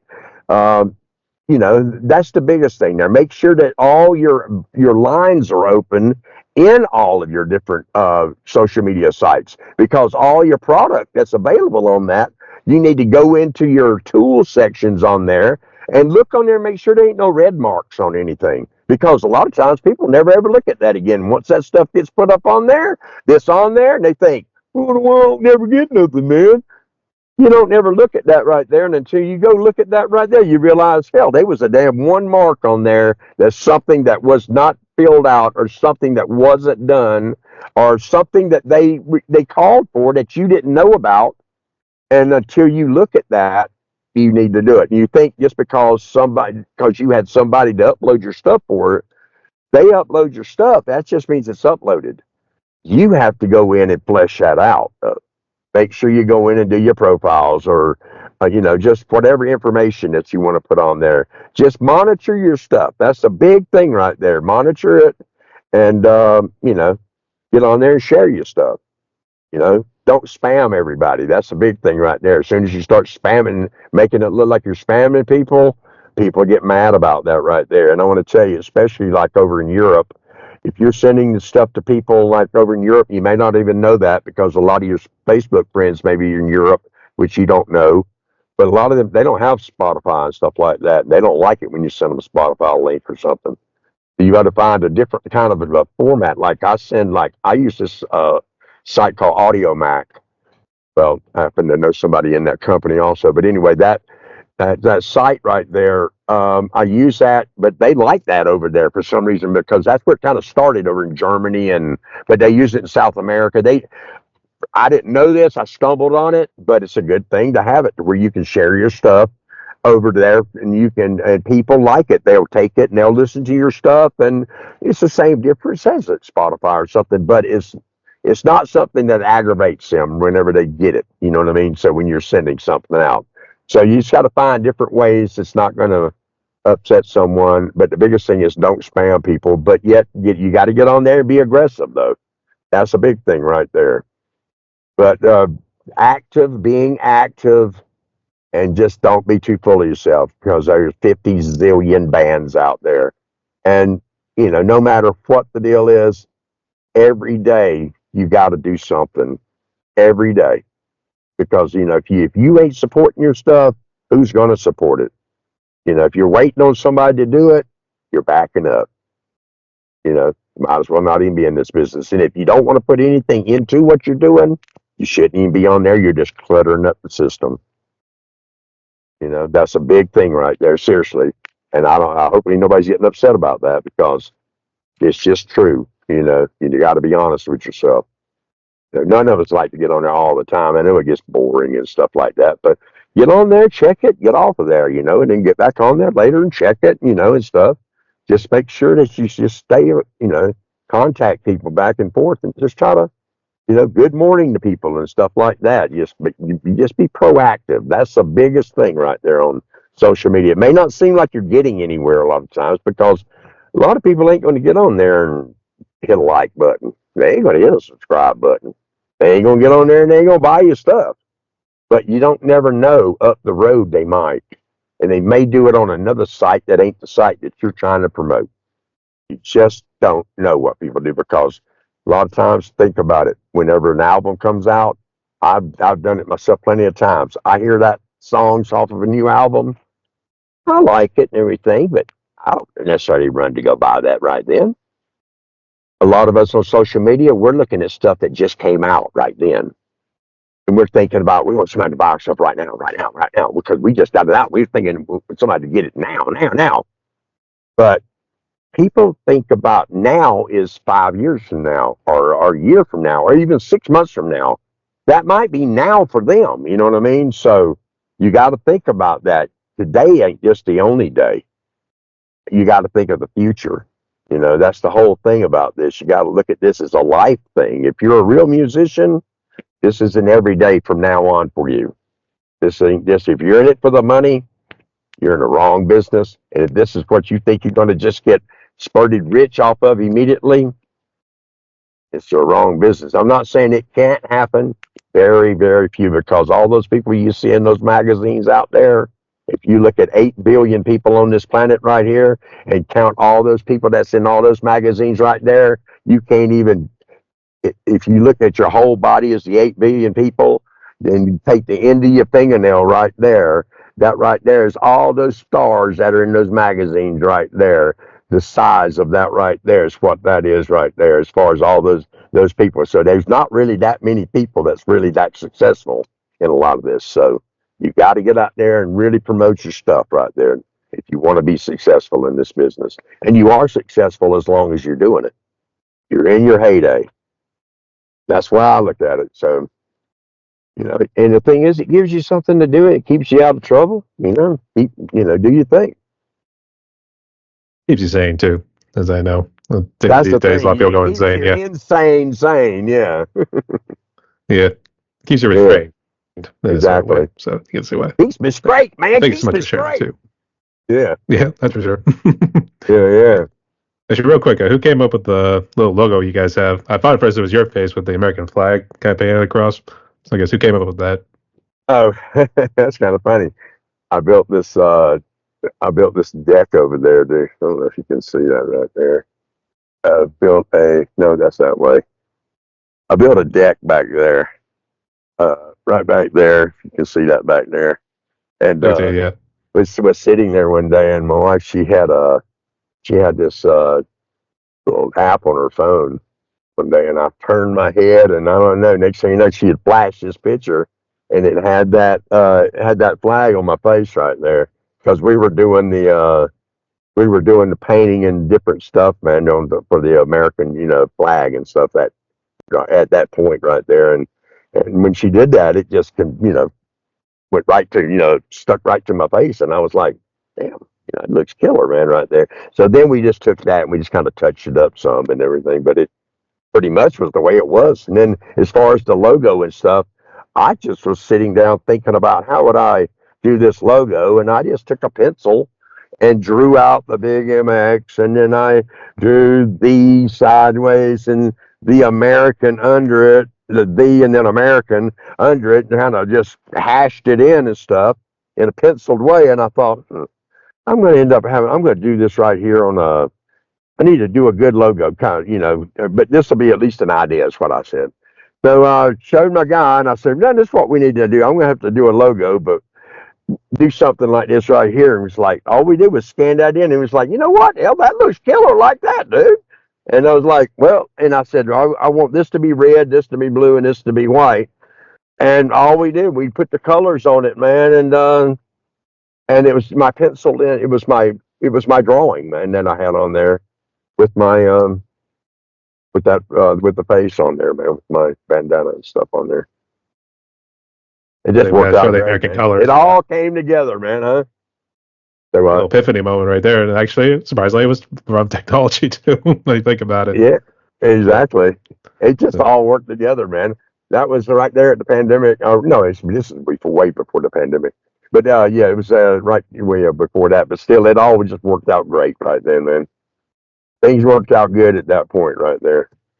the stars aligned, as we like to Yeah, say. That's when Detlef, my drummer, kept saying, "You need to listen to that stuff, man." And I'm like, "I am. I got to get over to this other place. I got it, man. I got it." And I've never stopped listening, but sometimes you get so engrossed in what you're doing there, because you never give up on your music and stuff. I was just in a bad place, man. You know, goddamn. I was playing every time I tried to play, I was losing it, man, and I was because of my boy, and I was just you get stuck on playing something, and you can't get off of that one thing, and it's just like, oh God, man, and all I could see was bad shit. You know what I mean? And I had another buddy too, man. He had lost his kid, and I just heard about this other guy had lost his kid, and next thing you know, he was in jail. Next thing you know, he had hung himself, and I'm thinking, oh my gosh, and here I am at this point right here with mine, and I'm thinking, damn, and I don't want to be thinking like that, but you always think they always asking you this, and the VA's always got me in there, and they're always questioning me because they always now they want to, all these years later, now they want to try to deprogram you. Now they don't deprogram you when you leave there after fucking. They train you to be a killer or whatever, you know what I mean? But they don't deprogram you when they send you out of there. But they wait years and years later when you put up a big fight to try to get something happening. But then, and I'm not trying to put them down or nothing. They've been doing great, but it just took a minute to get in there, and they send me over to see some people and stuff like that every now and then. But I was, it's not really no big. I pretty much can cancel myself. I just had to get my shit together, write my stuff, write my songs, do my things, and more so like what I'm doing right now. I've done a lot of interviews and had this conversation right here, and this has probably helped me more than anything right here. You know that? You know that, Brian? It really has. It does mean a lot. I did a load of interviews, and this question has probably helped me the most right here. Just talking about it right now.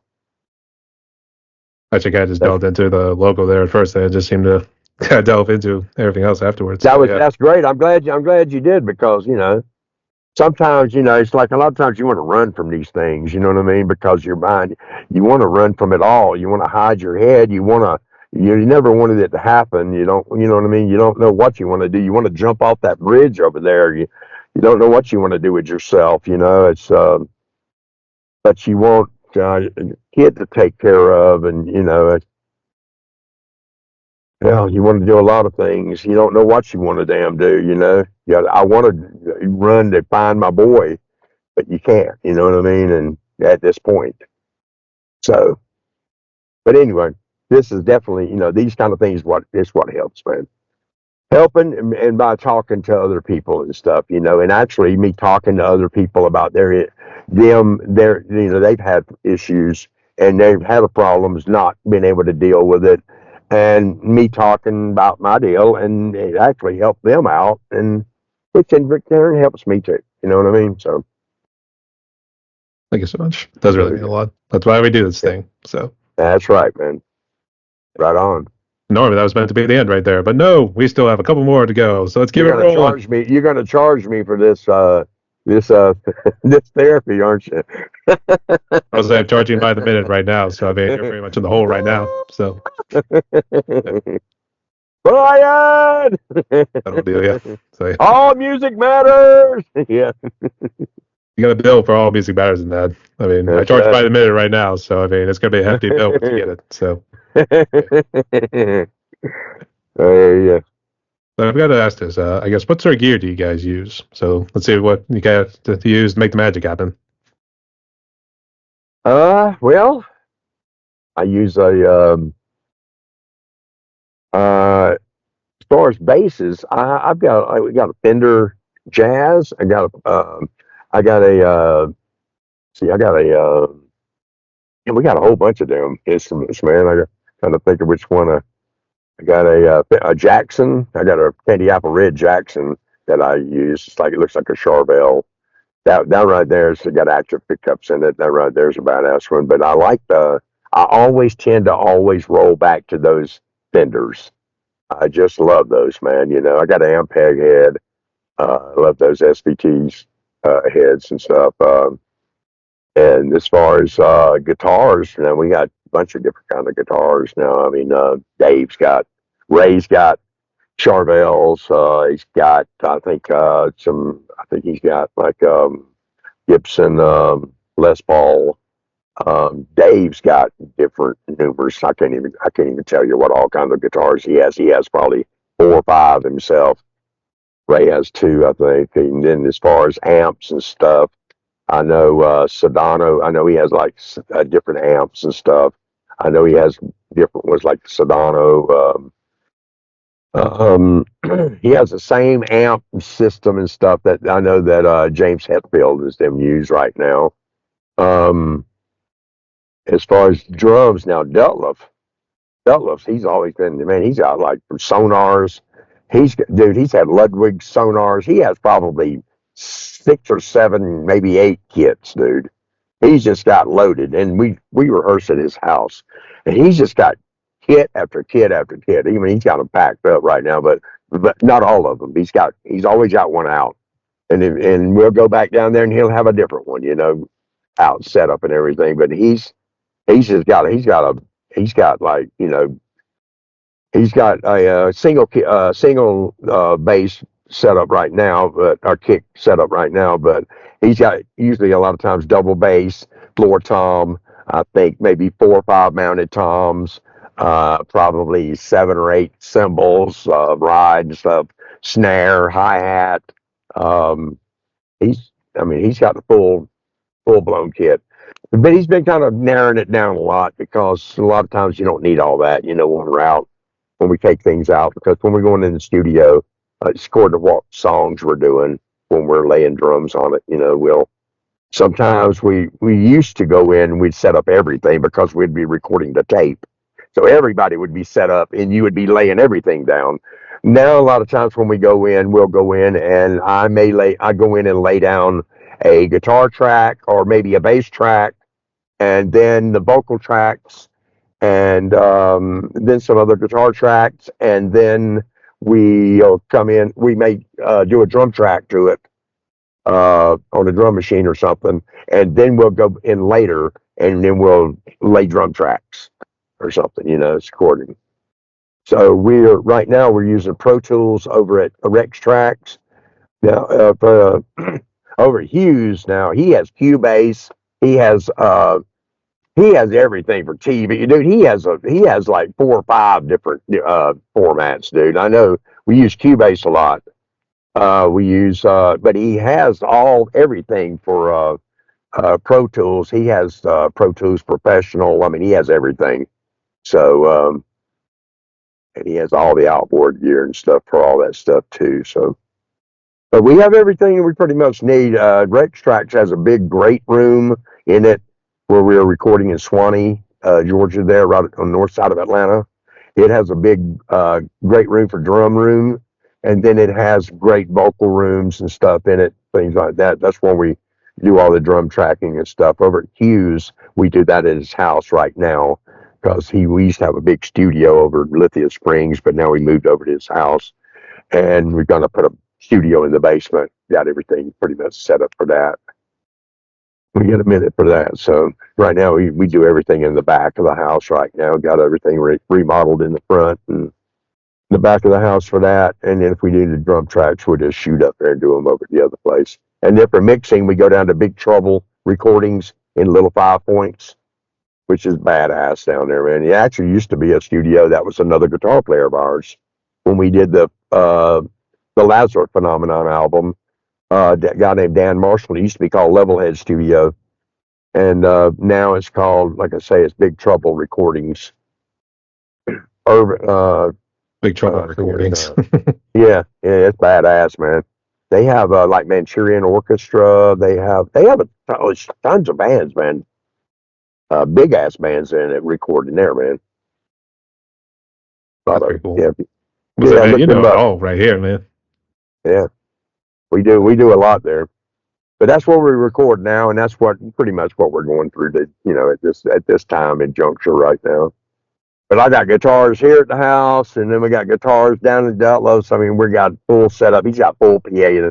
His whole living room is it's full setup for everything, for full blown PA, and that's how that song "Bullet" got written. That fucking frequency grabbed me one day because we had the mic pointed towards it. Now it was like a lightning bolt hit me, like electricity, man. But that frequency hit me so hard, threw me in the floor, man, and it had a hold of me, man. It wouldn't let go, and until they moved the mic a little bit, and he didn't realize it till he turned the mic back, and it had me again, and I couldn't get up, man, off the floor. And then finally I got up, man. It messed me up, man. It messed my whole gyro system up, man, for a little while, man. Last year, man. That's how that song got written. That song "Bullet."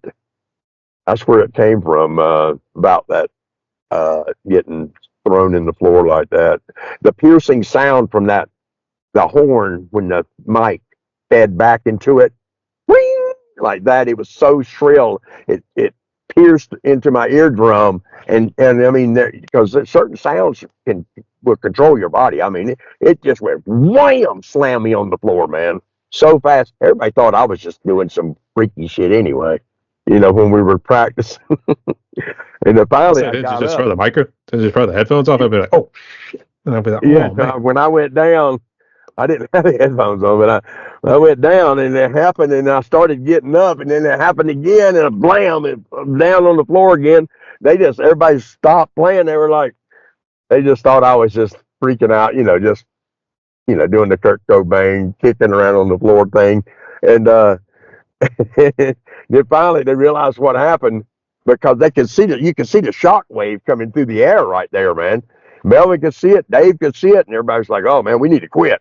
And they all went to put their instruments down, and everybody was going to wrap it up because they thought I was messed up, because it had me. My legs were like jello for a minute, and I told them, "Wait a minute, just leave me alone," because Ray Godman, the other guitar player, he tried to help me up, and I was like, "No, just leave me alone." And I said, "Give me a minute," and I took about a minute, and then I stood up, and I said, "No, all right, let's do it." And they said, "What?" And they said, "What do you mean?" No, we need to stop. And they said, "No." And I said, "No, let's do it." And we played for another hour. And then when we got done, I jumped in my truck and was driving from Atlanta back up to West Virginia. Dutliff called me about 30 minutes later. I was on the way, and he goes, "Man, are you okay, man?" And I was like, "Dude," I said, "I feel like I am floating in the stars, man." Because I did. I felt like I was just like floating, man. And he goes, "Man, you need to come back here, man, or you need to pull over, man, get a room." And I'm like, I'm going to make it. I got back here, and it took me 9 hours. I got back here, and I laid down. I got back here 3 in the morning, something like that, and I passed out on the couch. When I stood up that next morning, blam, I fell right in the floor, man. My legs were jello, and then finally I got up, and I finally got my legs out from under me, and I got stable. And I thought, "Oh, damn." I was like, I got me some water in me and got going. He got me some breakfast. And a little bit later, my grandson went with me. We went over to Walmart, and we walked into Walmart and had a buggy. And I went all the way back to the back, was going to get some stuff out of the cooler back there. And soon as I got back there, all of a sudden, man, I didn't say nothing, but all of a sudden it was like Walmart just flipped over on me, dude. I mean, it was like it was like the whole place spun around on me. And I was just stood there. I didn't do anything, but I just stood there till everything came right beside up. And then it took me a moment, and then I like I was looking at something, and then finally it came back around. I looked at my grandson. I was like, "All right, let's go." He goes, "You okay?" And I said, "Oh yeah, everything's fine." I didn't say nothing, man. It was weird, man, because it was like that whenever that frequency hit me. It was like it had split the like a dimensional split or something in that living room when that hit me. Because it was weird. It was just a weird thing. It was kind of like the floor came up, the ceiling came down. It was kind of like, I don't know, it was kind of like, I don't know if you saw the movie Sliders or the Time Machine. It was kind of like a portal opened almost, man. It was just weird. It all happened in a matter of seconds. You know what I mean? Just that all happened just like that. But it was If just they need to wicked as slap their cheeks, hell. and be like, Yep. "Oh deal, yeah." Come to. But I've had residuals like that for over the last few months. But I think I'm okay now. I was like, It's "Come like back to taking Earth, there, man. Come it's back to like Earth, Ray." tripping or something, man. And then later on, months later or something, you're walking down the road and all of a sudden, ooh, ooh, ooh, damn, that was a good one, you know? Weird. What's going on here, man? You're tripping Yeah, on something. So yeah, yeah, exactly. So that broke loose right there. say cue the Black Sabbath song "Fairies Wear Boots" is like a smoking It, and tripping's all that you do. So exactly. yeah, it was good to see you. Okay, there, mate. Yeah, thank you so But much for that sharing must have there. been from that. That's what's in that shit from the '70s, there, man. That's for sure. Yeah, back then when it was more cool to be smoking and tripping and doing all that stuff. So yeah, Yeah. yeah. But nonetheless, good to see you're doing well there, mate. So hopefully you're okay. Exactly. Let's hope you're not seeing stars next. Otherwise, I think that might be No, a I'm problem. all good. Okay. No, it's all good, man. Heck no, man. The shit since then, dude, I done recorded all kinds of stuff. Hell, me and Melvin's been in the studio. We done recorded probably like 5 more songs in the last couple month or so, month and a half. We're working on those, and then we've got that's another song we're collaborating with Storm Kingdom, also with Justin. That song's when smoking, man. I told him we wanted to put that song on our album also, and he's like, "Okay, man." He goes, "Man, that's killer. I'm glad," because he sent it to me one night, and I was going in the studio the next day just by chance, and it was kind of weird when I was just about to lay down because my mom had fell and broke her leg down in Georgia, and I went down there to see about her, and um, I just gotten down there, and it was late. It took like 12 hours to get down there because of traffic, and I just got there and it was like, I don't know, 1 in the morning or something. I was laying down on the couch and I was about to knock out. And I saw that message come through and I thought, should I listen to that? I was thinking, oh, I need to nod out. I went, oh, let me listen to it first. Because sometimes you need to hear something one time, put it up, and then the next day when you listen to it, it kind of it kind of puts itself together while you're sleeping. It does it for me a lot of times. Because if you listen to something sometimes, right when you listen to it, it may sound good, or sometimes it may not sound as good right then. But then later on, you come back to it, it's sorted itself out in your mind, and your mind accepts it, and it's all, you know what I mean? Your mind's got it, you know what I mean? So, I don't know, it's just kind of a weird thing for me. So, I went on and listened to it right then, and then I just put it up, laid right down, got up the next morning. I know when I heard it, right when it came on, I stopped it and I went in my recorder, and then I listened to a little more, and I went da, da, da, da, da, da, da, da. So I had these couple of little chants in my mind, and then I listened to a little more, and I kind of worded a couple of words in my recorder, and I put it down, and I went to sleep. And just like that. And then next day I went to the studio and I was waiting on Melvin to get there. He was running late that morning. And I said, you know what? I got this other song. Let me jump on this thing real quick while we're waiting on him. So Dave, Pizza Boy Dave, we called him Pizza Boy Dave. The engineer, he pulls up the song, and I said, oh yeah, man, I got this. I remember I laid a couple ideas down. I listened to those couple of things, and I listened to the song. I went, oh, and I ran in there and I just laid those ideas down. Melvin came in just about 30 minutes later. I had all that stuff already recorded down, 4 tracks of each one of those things. And Melvin's like, holy crap, man, who is that? And he said, where'd you get that at? And I said, well, you got a whole verse you got to put in here. And he goes, what do you mean? He goes, I'll have to think about something. We'll have to come back. And I said, nah. I said, it ain't work like that. I said, I guess I'll have to call dude up and tell him we'll have to come back a month from now and do all this. And he might do this to it and he might do that. That's what you tell Melvin sometimes. And I'm just joking. And he goes, all right, let me go in there. And he ran into the microphone in there and he jumped up there. Melvin throwed down some badass damn lyrics, man. He rapped on it, man, and we sent that over to Justin. Justin was like, "Holy crap, man!" It was good, man. It sounded good, man. It's Yeah, gonna really Justin was sound actually good. kind of breakthrough Richie for me. Warwick's on there too. Richie Richie Warwick? Warwick, yeah, he's on there too playing guitar. Yeah, That's cool. Actually, yeah, it's gonna really sound good, man, when it's all done. oh yeah. I was gonna say Justin. He was actually the one who really got me out of my comfort zone to actually do death metal growls for like some of his music, because he Yeah, had the music already written. So I decided, this is worth a shot. And then actually, I've been doing it ever since, and I it's got always you. been something. So it's always been something. Cool, So, cool, cool, cool. so I did interview both of them actually. Actually, Justin always did his interviews out of his car, believe it or not. And then I know he was. That's what he was telling me, and I was in. We did an interview just not too long ago, and he was in his car, and I was in mine. And he goes, yeah, I do all my recording in here too half the time, man. And I was like, dude, I work right out of mine all the time because I'm always driving somewheres, man, to do something. that's for sure. But Yeah, can't wait to hear that project there too. And yeah, bless Justin there right too, on. mate. Keep going there, buddy. Hell AKA yeah. Storm Kingdom. So, all right. So Ray, we're actually almost at time right now, but let's jump through the fun questions real quick. You ready? Yep.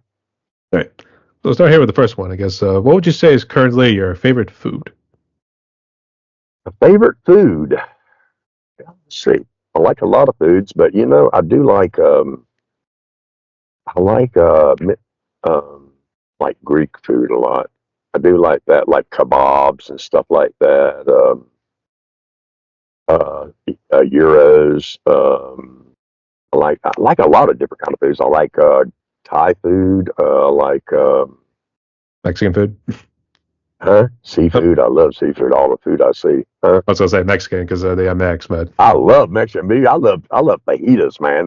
Man, you got think me. about sizzling, I'm, baby. So yeah, I'm ready to roll over here right now. You just said that, man. To get this seafood, they got this fajitas Vallarta over here at this place over here, man. I'd go over there and get, man.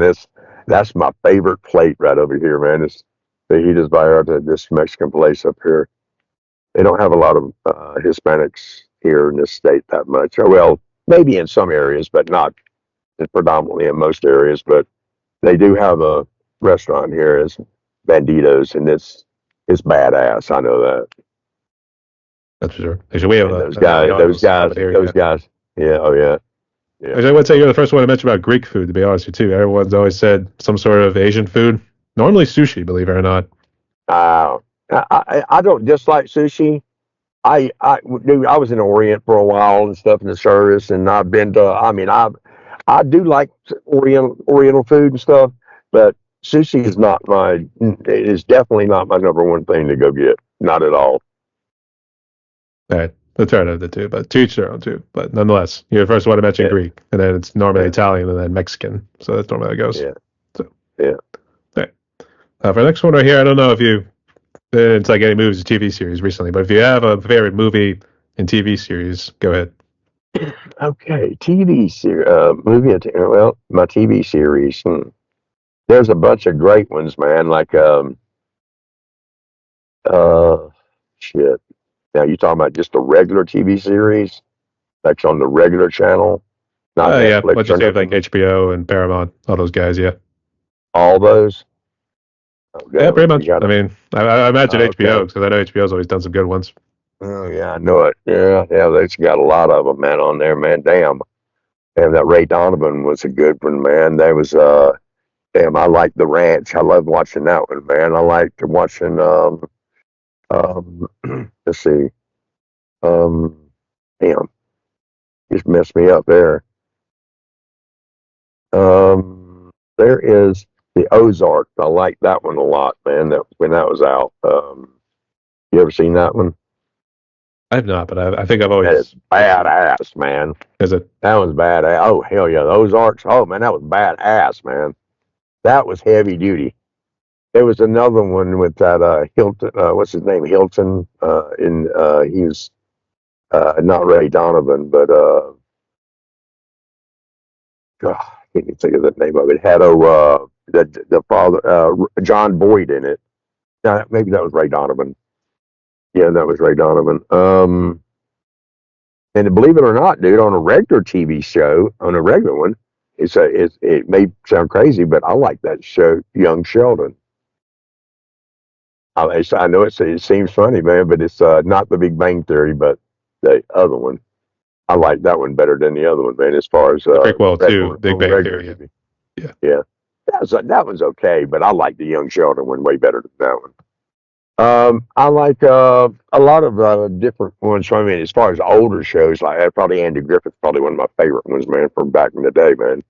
Um, as far as movies and stuff like that, dude, as far as older movies, probably They Live, The Clockwork Orange, fucking Blue Velvet, things like that, man. Probably um, damn, there's a ton of new movies. I mean, there's different movies out there that are great. I always want to go back to my older ones. I mean, there's damn Pulp Fiction. I mean, things like that. Reservoir Dogs, things like that. I mean, as far as older movies and stuff like that, I like. I don't really watch a lot of HBO and stuff like that. We don't have a lot of things like that up here. Now, when I go other places, I do. I mean, we do have that, I guess, but I don't have that here. Don't have it out of the sticks. We'll say I'm this. on the Yeah. music. Well, you only have one cable place here at all. You can get like direct or dish and stuff like that, but dude, it is massively expensive here for that, man. I mean, but I mean, hell, I have there's a Chantel here. They have some kind of a deal to where they can't come across Interstate 19 up here on this side. There's all kinds of cable companies 2 miles up the road. You can't get nothing over here though. They will not allow it down here. We're down here. We're down here by the New River, which is, I mean, there's right down the street down here. There's not cell service or nothing. I'm talking about right down at the bottom. If I turned my car around and went right over here, we'd be driving down to the bottom down here across the railroad track right there and turn left, and this phone would shut off. The phone would be on, but the service would be off. And that's called Thurman. There's nothing. I mean, that's nothing but national forest through there, and it's so beautiful. You don't even think about no phone. I mean, it's badass. So you ain't really thinking about a lot of that here. Now, when you're up here, though, you got everything. I mean, I got everything on the phone or a computer and stuff like that. Or you can just shoot into Oak Hill or any place like that. You can get everything. I mean, there's actual civilization up here, but it's just Civilized not life. as We want to say it. yeah. Live it out in the Whatever woods. you want to say. I guess it's civilized life. There's more civilized life here than there is in a lot of other places. Let's put it that way. I think anyway. It looks like it anyway. The look looks like it. It gives the deception that it's civilized Yeah, life. So yeah, yeah. yeah. They got it down where it looks like it's all the Truman Show to me. You Or ever the see that Matrix, if movie? we wanted to say a Keanu Yeah, The Reeves movie. Matrix or the Truman Show. It's a combination of the Matrix, the Truman Show, They Live, and a couple of other movies put together. Man, you know, it's like the world is to me. Yeah. Actually, I was going to say Twilight Zone next, but I don't know if it went that far like what the Matrix It's was. part of that too, man. It's sliders and a few other things. Yeah. All right, fair enough. But thanks for sharing those two. Good choices there. All right. I don't know if you drink alcohol. The next one here too, but I guess what's your favorite alcoholic drink and non-alcoholic drink? I don't drink alcohol, and I've never have. I have drank. I can count on both of my hands how many times I've had a buzz on alcohol. Now I can make some damn alcohol. I used to make a lot of damn alcohol, but beer, liquor, moonshine, whatever. But I just never was interested in that. I was a kid growing up, we used to make down in South, they have scuppernons and muscadine and stuff like that there. It's like a grape, things like that. We used to make a lot of wine and stuff like that growing up. And when you was a child, you got sick or something like that, they'd make you go to the pantry and pull out a mason jar, and you'd have to take a big swallow of that stuff. Man, I hated that, man, because it burned the hell out of your throat, man. And I guess that probably kind of turned me against that, and I mean, we've had plenty of people in our family alcoholics. Let's put it that damn way. You know what I mean? I was in the military. People were alcoholics. You know what I mean? I mean, I've been in every kind of institutional kind of place in my life at some point. So I've seen plenty of all kinds of different types of people, but I've just been fortunate on that part that it's just never interested me. You know what I mean? As far as the alcohol. Now, non-alcohol, I'd say water is my friend.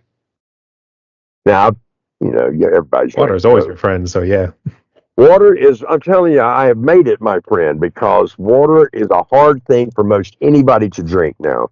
Just about everybody gets away from that, man. As your kid, you drink it, but it's like as you get older, you get away from it. You're drinking tea, you're drinking Cokes, you're drinking everything but just straight water.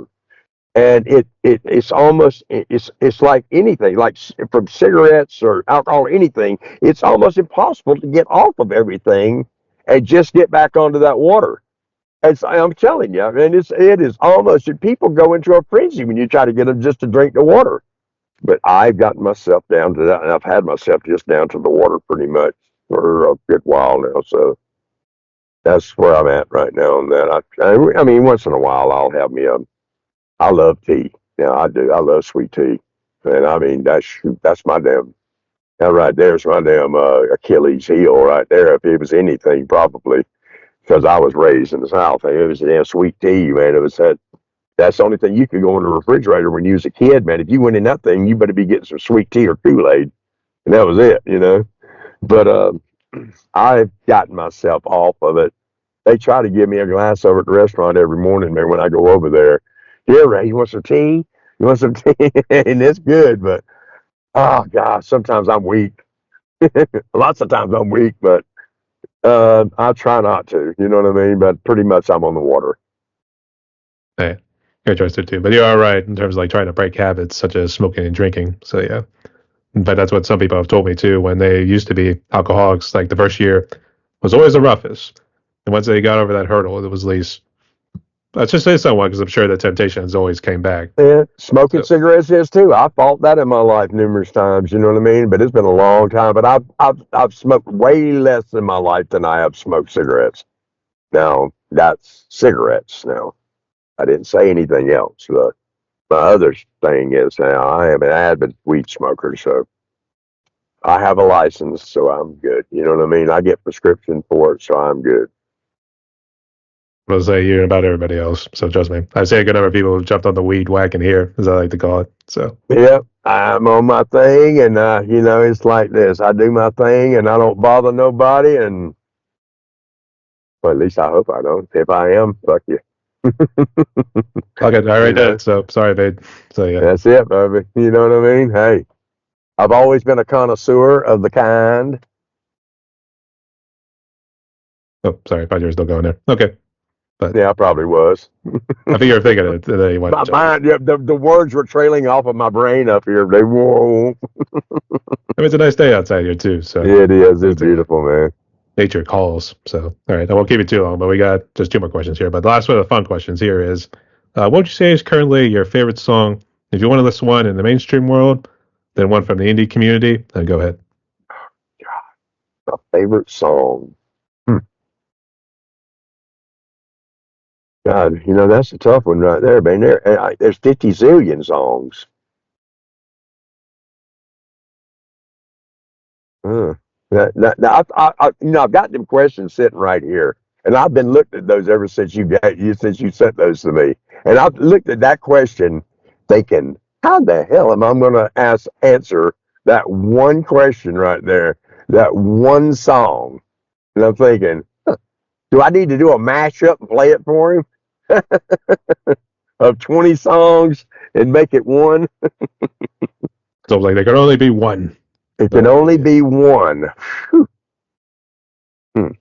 Hmm. Damn, only one. Hmm. Damn.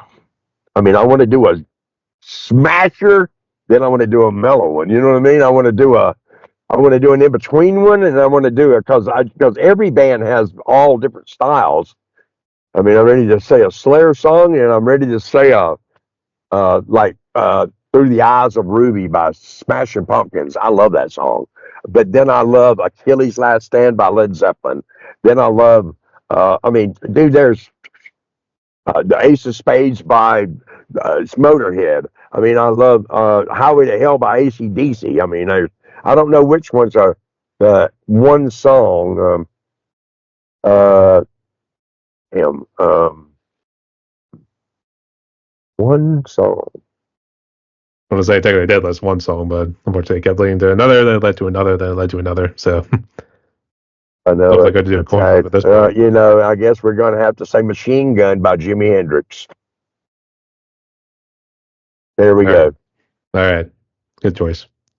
Hey, rest in peace too. Lost that guy way too soon. He would have been kicking Yeah. some major ass these days. Yeah. So, okay.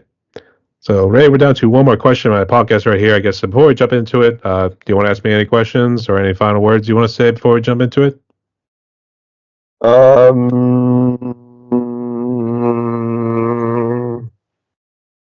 Final words. Hopefully, this is not going to be our final words here. Hopefully, we're going to be seeing more of each other. And dude, I really appreciate the hell out of you having me on this show right here.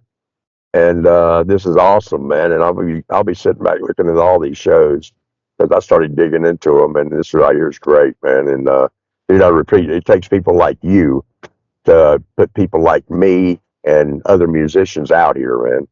You know, and we really, I want to tell you is I give you all my respect and everything. I definitely do. Definitely, it's what makes music matter. Definitely. Hence the name. All music matters, and that That's right. as we Pittsburgh folk like to add to very much also the end of the sentences too. So I'm sure you can probably relate, but it, I know earlier we were talking about radio play and all that sort of stuff there too. I'm sure I have heard about it. I think most of the time we always listen to like the FM stations. So I do apologize if that came out wrong there too. I'm sure there was at some point.